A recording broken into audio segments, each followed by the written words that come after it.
please share with us some of your experiences to apply your cutting-edge technological researches to China industries?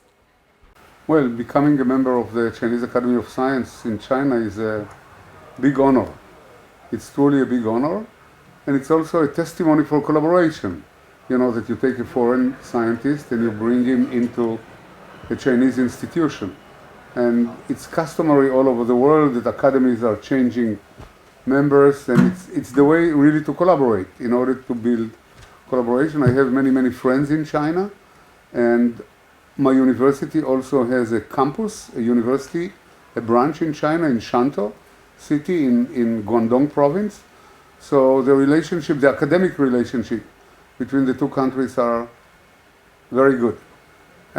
China is really moving extremely fast, enviable way, extremely fast. And you know, if you compare China 40 or 30 years ago to China of today, you think it's very different worlds. And I think that in science, you know, we are not coming to teach, we are coming to share. So we are teaching and we are being taught ourselves. So we are really exchanging knowledge. China can offer to us something we don't have. We can offer to the Chinese something they don't have. And I think that that's the beauty of science, that it's transparent, and at the very end, it is for the benefit of people. Within a century, the average lifespan for humans has risen 30 to 35 years. It used to take dozens of centuries for humans to achieve that. Do you think this pattern will continue? No. It's an interesting question. Life expectancy, you know, 100 years ago was like 50, now it's 85. 4,000 years ago it was like only 35 people in China lived only this. We are starting to plateau. The prediction will be that we shall make it to about 110, 115, and then we'll stop, because there is so much that the biological system can do. Therefore, the human machine is the most sophisticated machine ever created, but there is an end to it. You may argue that we may be able to change organs. If I have a sick heart, I take it out and put a new heart. If I have a sick kidney, I can make an artificial kidney or transplant a kidney, but I cannot transplant the brain. What medical breakthroughs have been made in the way of treating aging-related diseases, for example, the cancers, Alzheimer's, heart disease, etc., and how long before the humans can cure these diseases? I think we are moving. On cancer, we are making a big move. There are Nobel Prizes, and I think that many people can live now with cancer for many years.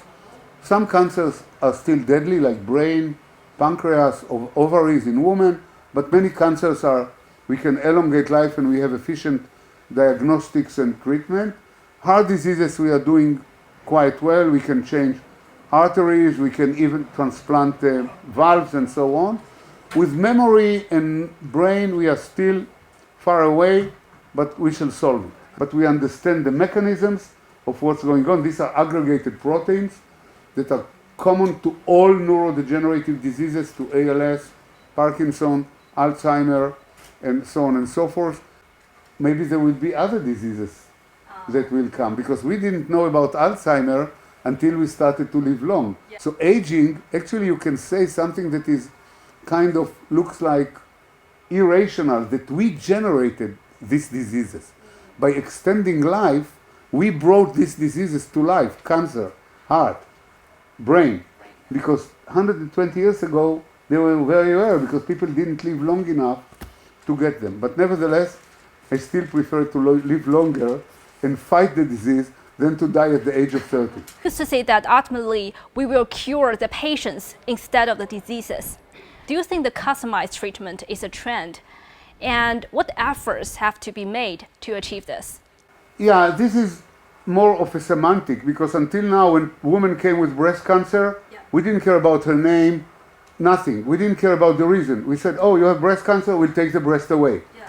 Now we can analyze the reason why the disease started, and we can target the treatment to the disease of woman A, but woman B will be different. But for that, we need to understand their reasons. And we have to sequence thousands of patients in any disease in order to get. And once the patient comes to the hospital, you sequence the DNA and you say, this one has a mutation in here, this one has a mutation there, and we shall treat them accordingly.